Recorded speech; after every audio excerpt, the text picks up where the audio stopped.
오늘 말씀은 갈라디아서 4장 6절에서 7절의 말씀입니다. 다 같이 읽겠습니다.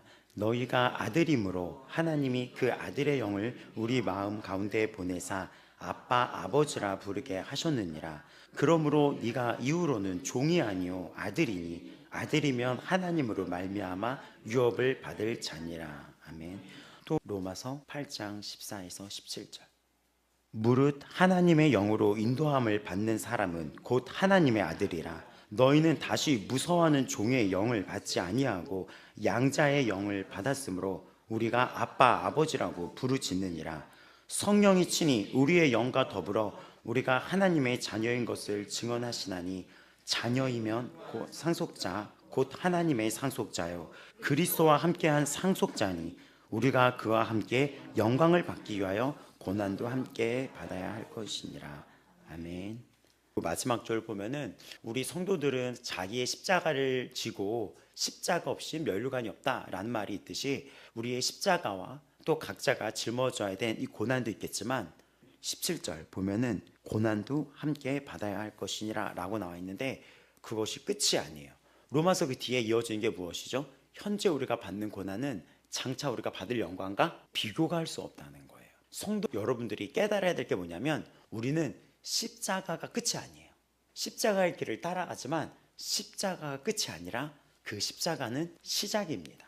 영광으로 나타나고 부활의 영광으로 나타나고 유업을 이을 자로 나타납니다.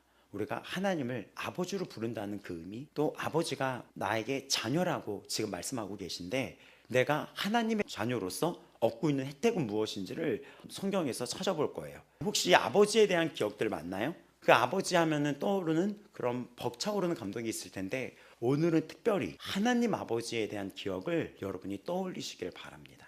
이 시간 아버지에 대한 기억, 하나님 아버지에 대한 기억을 떠올려 보세요.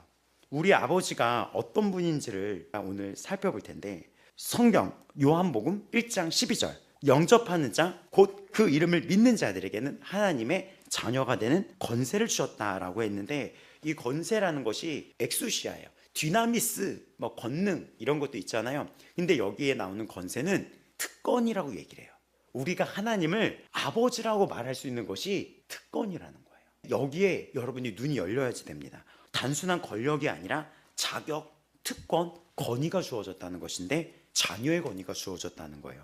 그럼 이 엑수시아라는 것은 로마 법정에서 양자 선언이 내려지면 어떤 일이 벌어지냐면 너는 이제 이 집에 양자가 되었다 하면은 그 신분에서 이전 신분의 빚 이런 것들이 다 완전 소멸돼 버리는 거예요. 그리고 가문의 일원이 되고 또 그 자가 법적으로 끊을 수가 없어요. 예수님을 믿는 순간 과거의 모든 것이 사라지고 새로운 피조물이 된 거예요. 기억나는 게 있었는데 목사님과 제가 형동생으로 형제로 만났을 때 서로가 어떠한 상처를 지니고 있는지 몰랐었어요. 어색했던 사이였었어요. 조심스럽고 사명의 관계, 이게 사역의 관계에서 만나게 됐었어요. 근데 새벽에 앉아서 같이 기도를 하는데 그때 옆에 앉은 그때 형제님이었던 우리 목사님한테 기도를 하는데 하나님이 질문을 하시더라고요. 여러분도 간증 많이 들으셨을 거예요. 그 모세가 바구니에 담겨서 이렇게 강에 뛰어 보냈을 때 그 모세는 그 인생이 버림받은 거였냐 택함받은 거였냐 묻더라고요. 또 요셉이 형제들에 의해서 노예로 팔려갔잖아요. 근데 묻더라고요. 저 노예로 팔려가고 또 억울하게 감옥까지 간 저 요셉은 버림받은 거였냐 택함받은 삶이었냐 묻더라고요. 택함받은 거죠 여러분. 그리고 묻더라고요. 너는 버림받은 자냐 택함받은 자냐 하더라고요. 너무 놀라웠어요. 우리한테 묻는 질문이에요. 여러분 이 땅의 환경과 어떤 아픔 때문에 나는 이런 아픔이 있는 자야. 그걸로 나의 정체성을 여러분이 만들어갈 수가 있거든요. 근데 하나님이 묻습니다.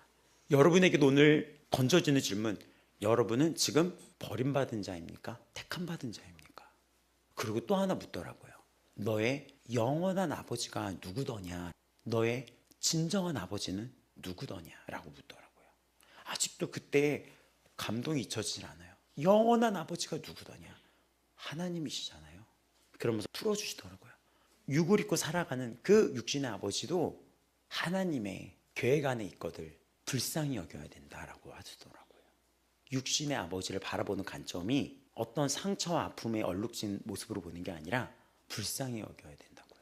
그래서 그때 그 기도 시간에 그 주위에 일대에 있는 사람들이 엉엉 울면서 기도를 하는 거예요. 잊고 있었던 사실, 정체성입니다.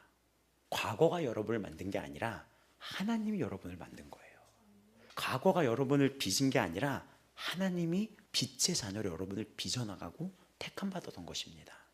자녀가 된다는 것은 아버지의 이름을 짊어지게 되고 그 가문의 명예를 지키게 되며 그 뜻을 이루어드리는 책임도 지는 거예요. 또 세상 어떤 것도 빼앗을 수 없는 영원한 권리가 당시 로마 시대 때 양자라는 의미였습니다. 하나님이 여러분을 친히 직접 자녀로 삼으셨고 우리의 행위가 아닙니다.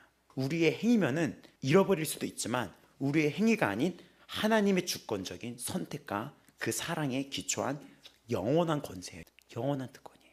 그래서 여러분 행복해야 됩니다. 이게 열려야지 돼요. 이것이 엑수시아예요.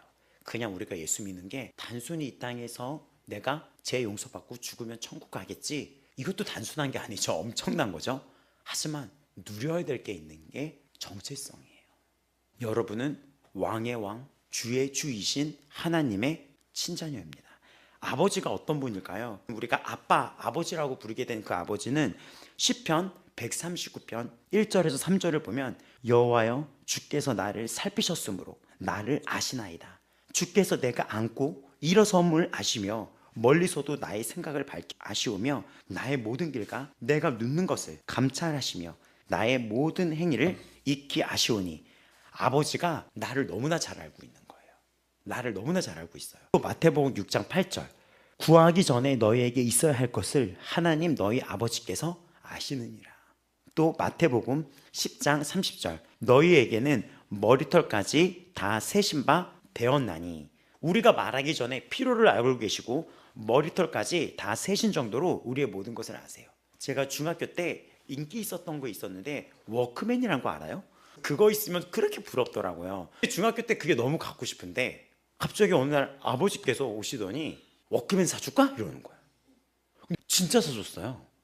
제가 이 얘기를 왜 합니까? 하나님이 여러분이 필요한 걸 알고 계신데 때에 따라 공급하시고 좋은 것을 주시고 이 자녀에게 해가 되는 것은 주지 않는 거예요. 근데 나에게 정말 필요하고 그랬을 때 그게 온다면 정말 우리에게 기쁨이죠. 아버지는 그걸 아시는 거예요. 그러니까 여러분이 결핍을 느끼는 게 아니라 믿음을 가져야 돼요. 신뢰를 가져야 돼요. 하나님은 여러분이 진정으로 필요한 것을 다 알고 계세요. 신뢰를 하셔야 돼요. 에베소서 1장 4절에 창세전에 그리스도 안에서 우리를 택하사, 그것도 창세전부터. 우리는 우연히 생긴 게 아니에요.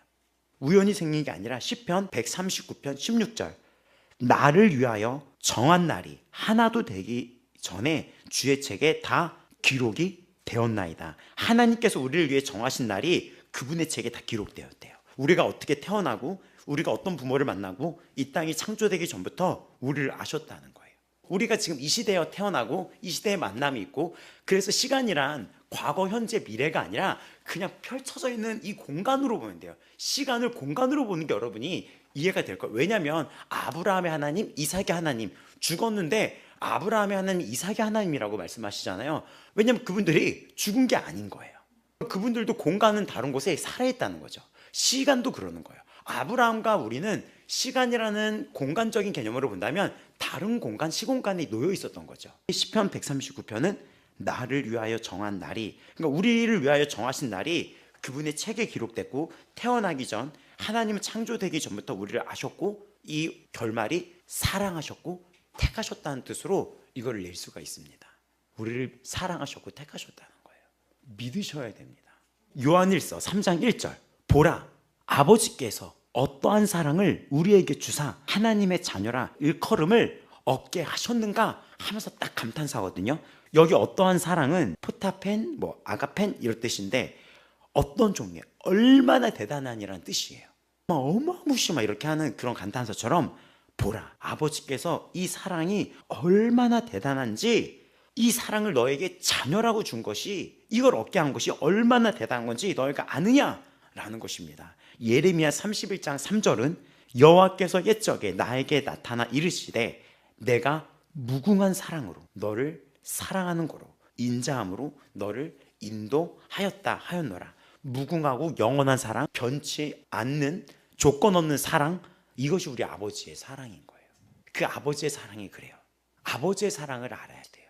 저는 10대 때 이 아버지의 사랑을 의심했었어요. 내가 잘못하면 이분은 나를 버릴 거야 라는 두려움이 있었어요. 나의 죄가 탄로 나면 이분은 나를 버릴 거야. 근데 지나고 나서 탄로가 아니라 다 알고 계신 거, 다 알고 계심에도 예수 그리스도가 대신 돌아가신 것, 그리고 아버지와 자녀 되게 하신 것, 이거를 조금씩 알게 되더라고요. 변하지 않고 태어나기 전부터 사랑하셨습니다. 이건 영원합니다. 마태복음 5장 48절, 그러므로 하늘에 계신 너희 아버지의 온전하심과 같이 너희도 온전하라. 육신의 아버지는 때로 실수할 수 있고 때로 부족하고 때로는 실망시킬 수 있어요. 하지만 하늘에 계신 아버지는 완전하시며 실수하지 않으시고 우리에게 나쁜 것을 주지 않으십니다. 마태복음 7장 11절, 또 각양 좋은 은사 온전한 선물을 주시는 분입니다. 야고보 1장 17절에도 나와 있죠. 좋은 은사와 온전한 선물을 주신다고 나와 있어요. 잠언 3장 12절, 여호와께서 그 사랑하신 자를 징계하시기를 마치 아비가 그 기뻐하는 아들을 징계함 같이. 시편 103편 13절, 아비가 자식을 불쌍히 여긴 같이. 이런 말씀이 있는데, 하나님께서 우리를 징계하실 때도 사랑이 있다는 것이며 또 우리를 벌하려는 게 아니라 더 나은 자녀로 우리를 키우려는 것입니다. 육신의 아버지도 자식을 키우기에 훈계를 하죠. 하나님도 이 모든 것이 사랑 속에 있다는 거예요. 우리를 계속 연단시키는 것도 사랑이에요. 성장되게 하는 거. 하나님이 우리를 때로는 기다려주시는 거지 여러분을 버리는 게 아닙니다. 하나님이 여러분을 훈련시키고 더 좋은 걸 주시는 것이지 응답을 안 하는 게 아닙니다. 하나님이 나를 훈련시키고 나를 단단하게 하고 기다려주고 때로는 나를 던지기도 하고, 하나님이 우리에게 그러시는 거지 우리를 떠나시는 분이 아버지가 아니에요. 지금도 존재하시고 지금도 여러분을 흡족한 눈으로 보고 계시고 만족하고 계시고 계획하고 계십니다. 스바냐 3장 17절, 그가 너로 말미암아 기쁨을 이기지 못하시며 너를 잠잠히 사랑하시며 너로 말미암아 즐거이 부르며 기뻐하시리라. 너무 놀랍지 않습니까? 전능하신 하나님이 온 우주를 손바닥에 담으신 그분이 우리를 위해서 기뻐하시고, 이 스바냐에 나온 것처럼 즐거이 부르며 기뻐하시리라, 노래까지 부르신다는 거예요. 여러분, 자녀를 키워본 분들은 그 자녀를 보면서 노래를 부르고 행복해하고 막 이러잖아요. 그 자녀, 특히 아기가 되었을 때 그 자녀가 주는 평화와 기쁨이 있지 않습니까? 그 모습 그대로 바라보시는 거예요. 그 모습 그대로 노래까지 부르면서. 부모님들이 아기를 보면은 아기를 안고 노래 부르더라고요. 육신의 아버지는 약속을 지키지 못하는 경우도 있죠. 하늘 아버지는 그게 아니에요. 히브리서 6장 17절 18절은 그 뜻이 변하지 아니함이라고 나타나 있습니다.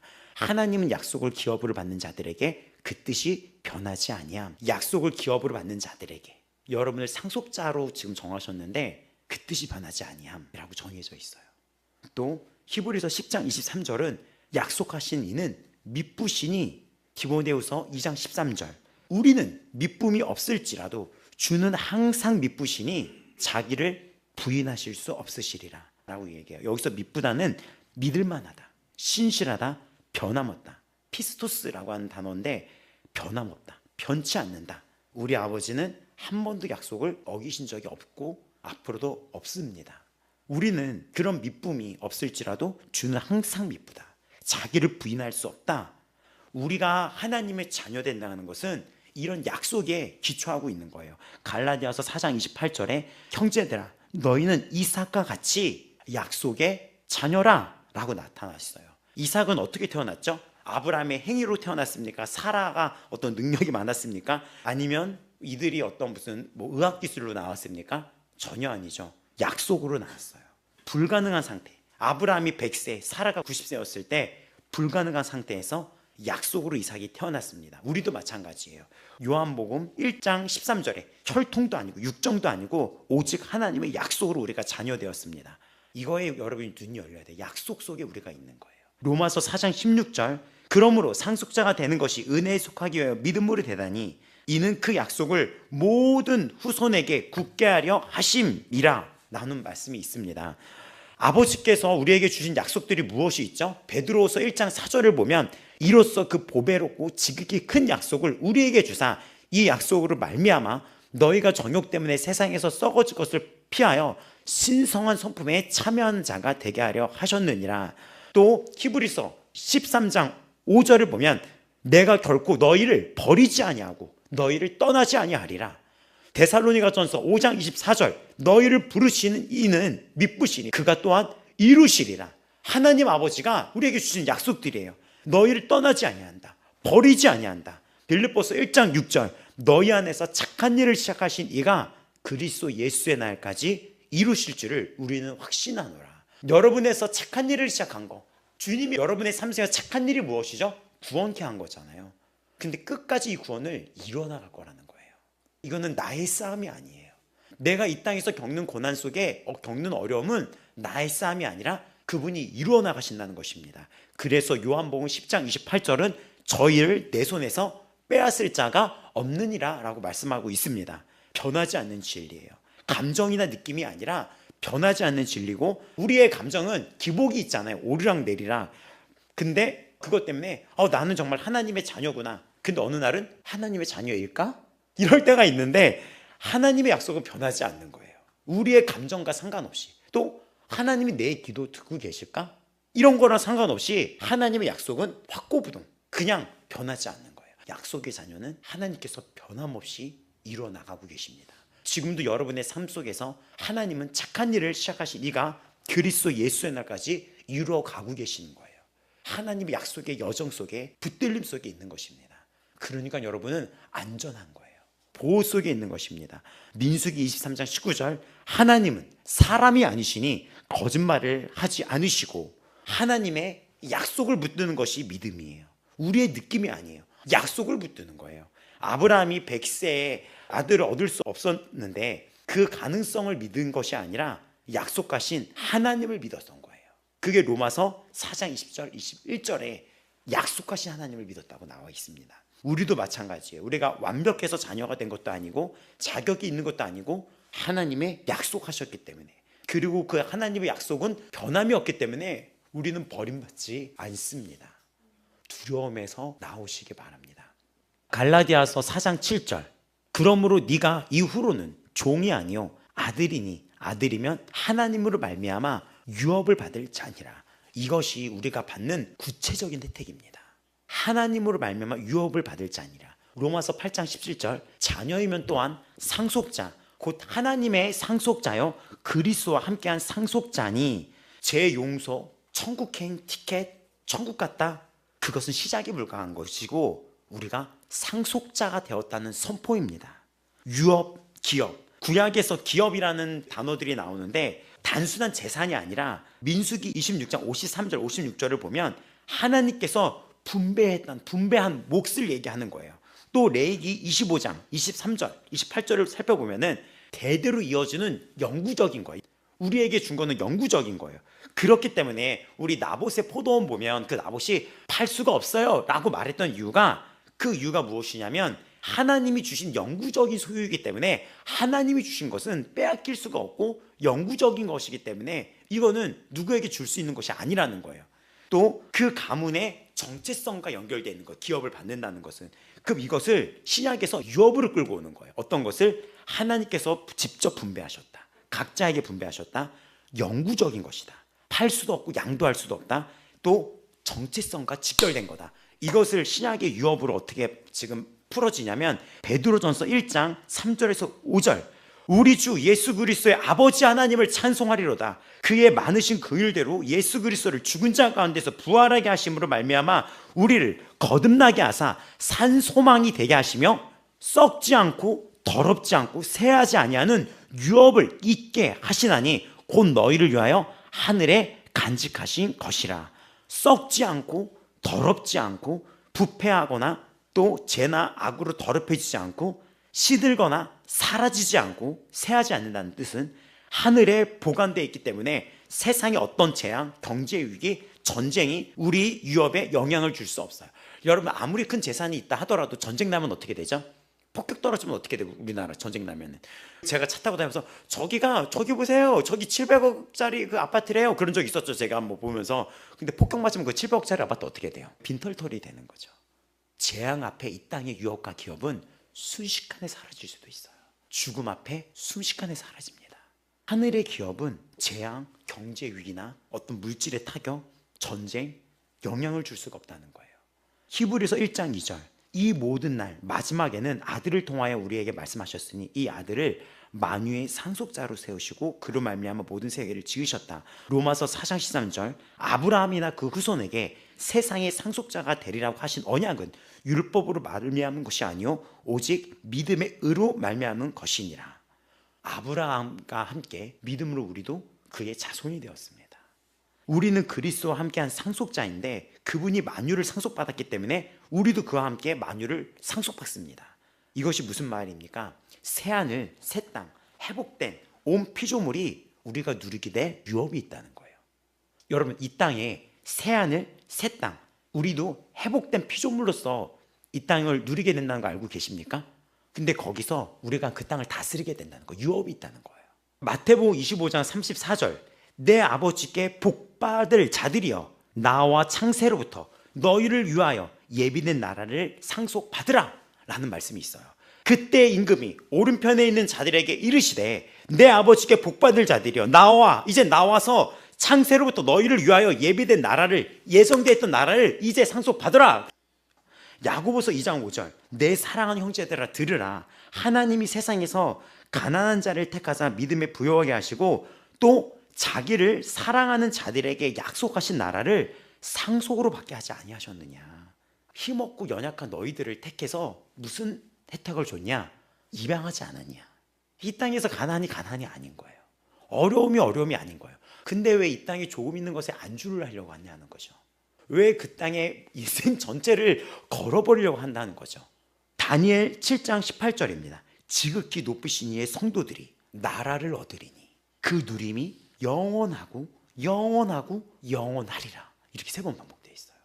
지극히 높으신 이의 성도들이 나라를 얻으리니 영원한 거. 전쟁 와도 개털될 일 없는 거예요. 두려움이 없는 거죠. 천국에 들어가는 것의 의미로서 우리가 끝이 아니라 그건 시작이고 우리는 나라를 받고 왕국을 상속받고 또 우리는 왕족이 되는 거예요. 그렇기 때문에 베드로전서 2장 9절에 우리를 왕같은 제사장이라고 정체성을 선포하고 있는 것이며 계시록 20장 6절 그리스도와 더불어 1000년 동안 왕노릇하리라. 우리는 그리스도와 함께 통치하며 고린도전서 6장 3절에는 우리가 천사를 판단할 것을 너희가 알지 못하느냐. 천사들도 판단하는 존재인 거예요. 고린도서 4장 17절 지극히 크고 영원한 영광 중에 거하게 된다는 것입니다. 자녀라는 엑수시아가 실로 엄청난 거예요. 여러분이 기도할 때 아버지라고 부를 때 이거는 엄청난 선포예요. 여러분이 기도하실 때 아버지라고 기도 많이 해보세요. 그리고 내가 어떠한 특권을 갖고 있는지 에베소서 1장에 나온 것처럼 기도하셔야 돼요. 지혜와 계시의 영을 달라고 기도하면서 여러분 뭐라고 기도하셔야 됩니까? 그 기업의 영광이 얼마나 큰지 이 의미가 무엇인지를 알아야 되는 거예요. 무엇인지 알아요. 상급에도 차이가 있다. 그 비유가 있어요. 왜냐하면 영광이 다르다. 해와 달의 천재에 있는 것들로 바울이 비교를 하는데 영광을 해의 영광과 달의 영광, 별과 별의 영광이 다르다고 얘기를 해요. 영광은 엄청나고 위협을 받지만 그 안에도 영광의 그 상속에 지분이 자녀들마다 다르게 주어지듯이 있다는 거죠. 근데 위협은 있다는 거예요. 기대하셔야 됩니다. 기도서 3장 7절 우리는 그의 은혜를 힘입어 의롭다 하심을 얻어 영생의 소망을 따라 상속자가 되게 하려 하심이라. 요한일서 5장 11절 12절을 함께 본다면 하나님이 우리에게 영생을 주신 것과 이것은 상속받는 것이 하나님의 생명 자체를 예수 그리스도 안에 있는 풍성한 생명을 상속받았다는 거예요. 풍성한 생명, 하나님의 생명을 상속받은 거예요. 하나님은 영원하신 분이잖아요. 그거를 받은 거예요. 우리가 에베소서 1장 3절 그리스도 안에서 하늘에 속한 모든 신령한 복을 우리에게 주시되 에베소서 1장 11절 모든 일에 그의 뜻의 결정대로 일하시는 이의 계획을 따라 우리가 예정을 입어 유업이 되었으니. 우리가 이런 말 하죠. 난 지옥 가지 않아. 천국 가게 되었어. 감사합니다. 이 수준에 머물러 있는 때가 많은데 성경이 말하는 구원은 실로 훨씬 더 엄청납니다. 구원의 의미는 로마서 8장 29절 30절 하나님이 미리 아신 자들을 또한 그 아들의 형상을 본받게 하기 위하여 또한 영화롭게 하셨느니라 라는 구절이 있어요. 우리가 죄에서 구원받았고 이는 과거형이죠. 거룩함으로 자라가고 있어요. 이거는 현재 진행형이죠. 그리스도의 형상을 온전히 회복하는 것은 미래의 약속이며 영화롭게 되는 것도 미래의 약속이며 하나님 영광에 참여한 것도 미래의 약속입니다. 우리의 상속권은 행위가 아니라 하나님의 변치 않는 영원한 약속에 기초한다는 것이며 갈라디아서 3장 18절을 보면 율법에서 난 것이면 약속에서 난 것이 아니니라 약속으로 말미암아 은혜로 주었다. 갈라디아서 3장 29절 너희가 그리스도의 것이면 아브라함의 자손이요 약속대로 유업을 이을 자니라. 유업을 받는 이유가 우리가 의롭게 산 것도 아니고 열심히 기도해서도 아니고 헌금 많이 낸 것도 아니고 교회를 열심히 다녔어도 아니고 하나님께서 약속하신 것입니다. 로마서 4장 13절 16절입니다. 세상의 상속자가 되리라고 하신 언약은 율법으로 말미암은 것이 아니요 오직 믿음의 의로 말미암은 것이니라. 상속자가 되는 것은 은혜에 속하기 위하여 믿음으로 되나니, 주목할 것이 무엇이냐면 은혜에 속하기 위하여 믿음으로 되나니, 만일 유업이 우리의 행위에 달려 있다면 늘 불안할 것인데 그것이 아니라 약속에 기초하고 믿음으로 받는 것입니다. 에베소서 1장 13절 14절 그 안에서 또한 믿어 약속의 성령의 인치심을 받았으니 우리 기업의 보증이라. 여기 나왔던 보증은 계약금 담보예요. 우리가 이미 받은 성령님은 장차받을 완전한 유업의 첫 열매며 이건 보증인 거예요. 그러면 믿음으로 약속을 붙들어야 되겠죠. 히브리서 6장 11절 12절 같은 부지런함을 나타내어 끝까지 소망의 풍성함에 이르러 게으르지 아니하고 믿음과 오래 참음으로 말미암아 약속들을 기업으로 받는 자들을 본받는 자. 히브리서 10장 35절 36절 너희 담대함을 버리지 말아라.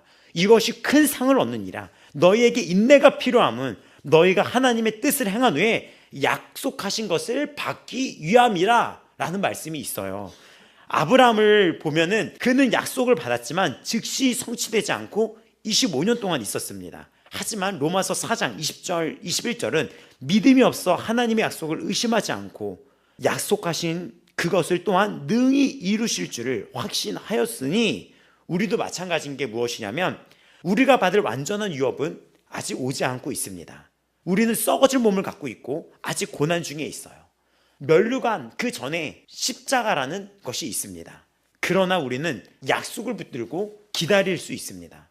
약속하신 이가 미쁘시기 때문입니다. 여호수아서 21장 45절 여호와께서 이스라엘 족속에게 말씀하신 선한 말씀이 하나도 남김없이 다 응하였더라. 다 응하였더라. 열왕기상 8장 56절도 그의 백성 이스라엘에게 태평을 주셨으니 그 종 모세를 통하여 물은 말씀하신 그 모든 좋은 약속이 하나도 이루어지지 아니함이 없도다. 하나님의 변치 않는 약속은 반드시 이루어지고 여러분에게 나라와 기업이 상속받게 됩니다. 여러분에게 상속받게 돼요. 자녀인 거예요.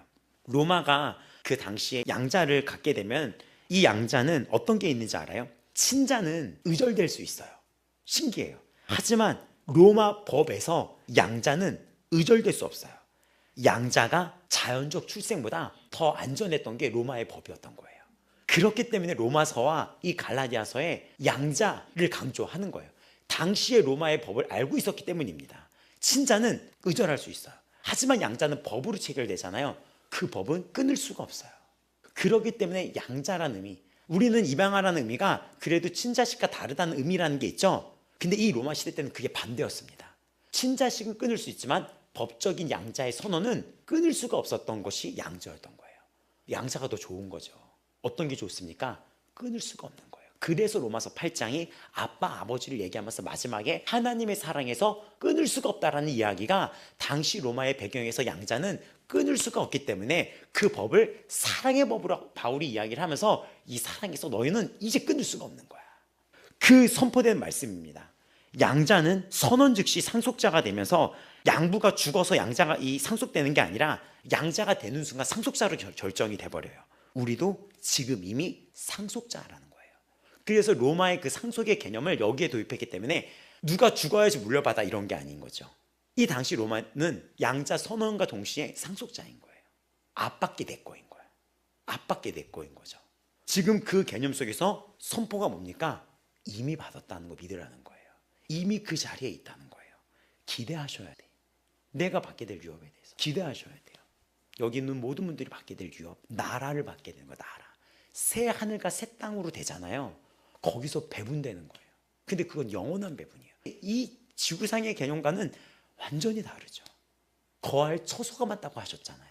거할 처소가 많다고 했잖아요. 부족해 이게 아니잖아요. 거할 처소가 많은 거예요.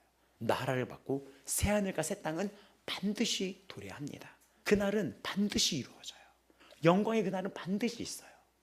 왕국의 상속자, 만유의 공동 상속자, 영원한 영광의 참여자라는 것을 기억하셔야 됩니다.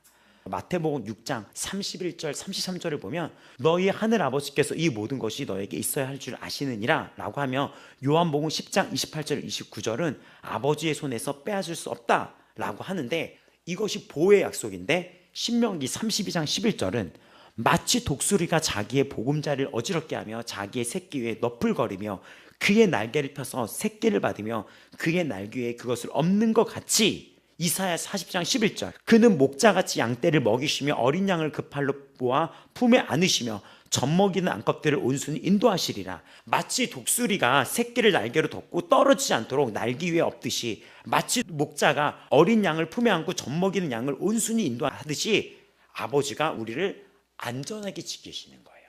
아버지는 자녀를 안전하게 보호하십니다. 이것은 그 유업에서 뺏길 수가 없다는 걸 다시 확인시켜 주시는 거예요.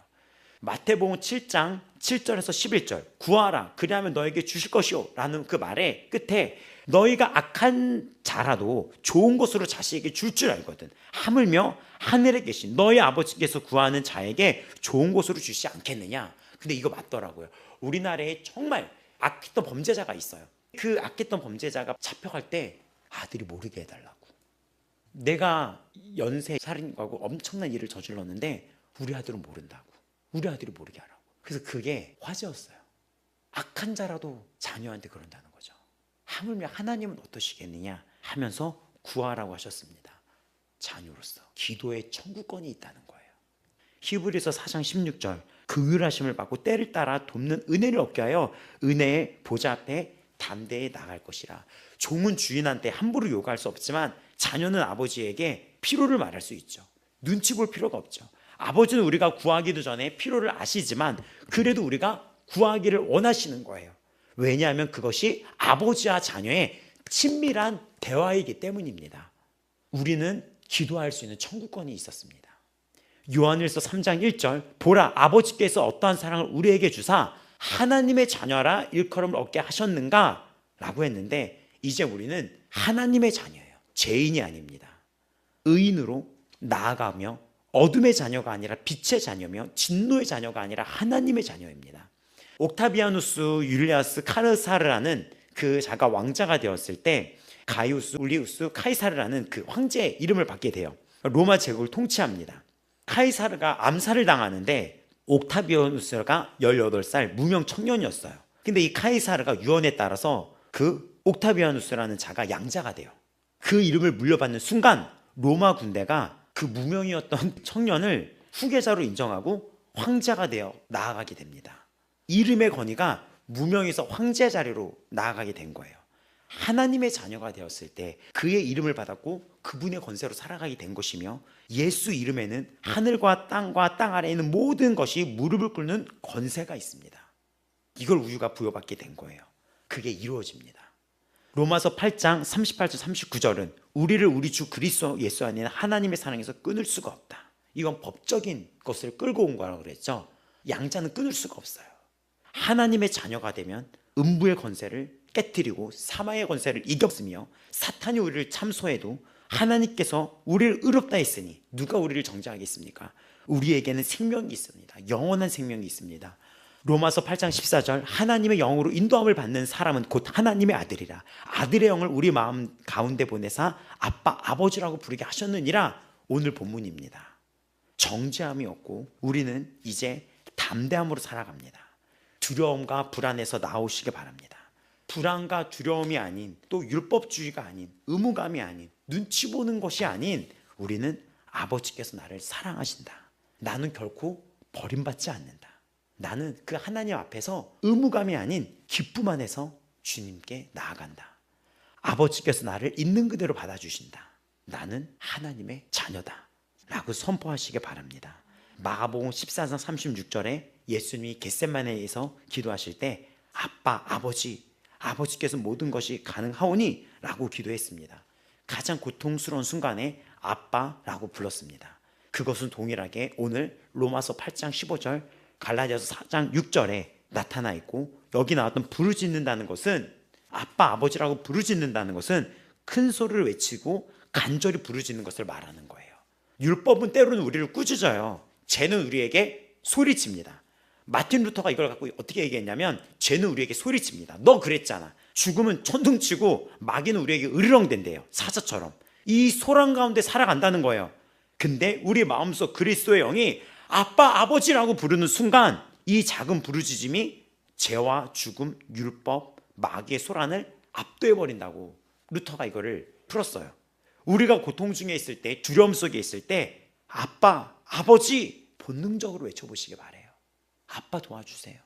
아버지 본능적으로 외치시기 바랍니다. 외로울 때, 힘들 때, 어려울 때, 고통스러울 때 아빠라고 외치시기 바래요. 예수님이 그러하셨듯이 여러분도 지금 자녀의 특권을 갖고 있습니다.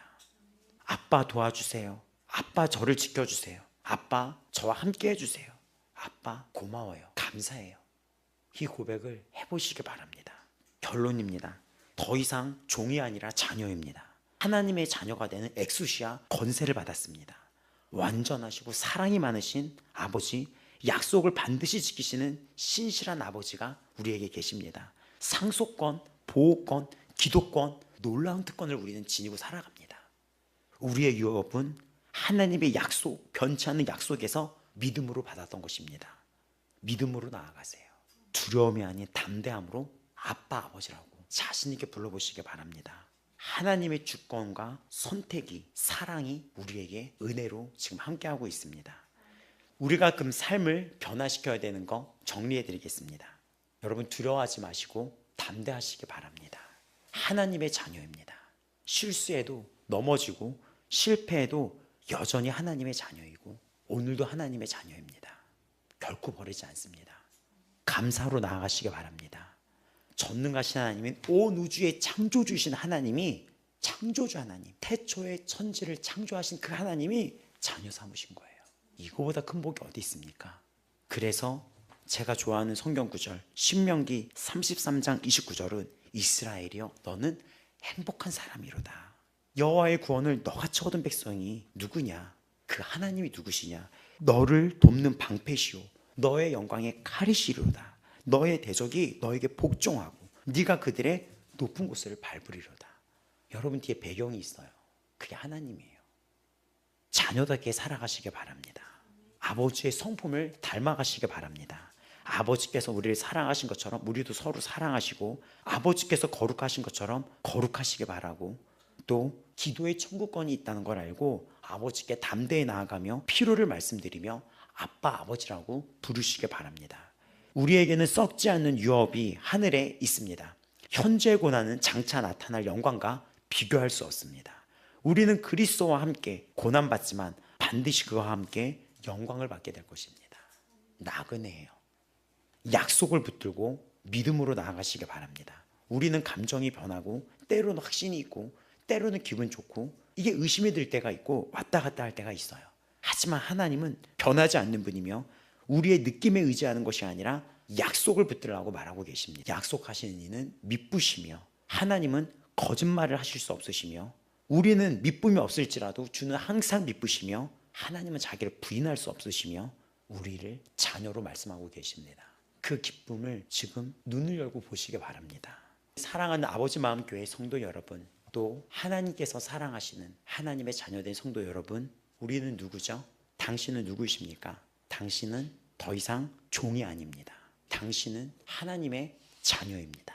당신은 하나님의 자녀가 되는 권세를 받았습니다. 로마의 양자가 양부의 이름을 받았듯이 당신도 하나님의 이름을 받았습니다. 이제 당신은 죄인이 아니라 의인입니다. 어둠의 자녀가 아니라 빛의 자녀입니다. 당신에게 놀라운 특권이 있습니다. 상속권이 있습니다. 썩지 않은 영원한 유업이 하늘에 보관되어 있습니다. 보호권이 있습니다. 하나님이 독수리가 새끼를 날개로 덮듯 당신을 지키십니다. 기도의 권리가 있습니다. 언제든지 아빠, 아버지라고 부를 수 있습니다.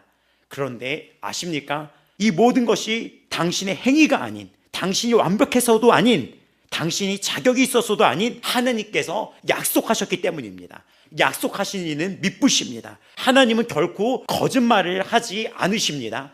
당신의 감정이 오늘 어떠하든지, 당신의 상황이 지금 어떠하든지, 당신의 감정이 오늘 어떻든지, 당신의 상황이 지금 어떻든지 하나님의 약속은 변하지 않습니다. 당신은 하나님의 자녀입니다. 이제는 모든 분들 두려움을 버리시고 담대하게 외치시기 바랍니다. 아빠, 아버지라고. 당신은 사랑받는 하나님의 자녀입니다.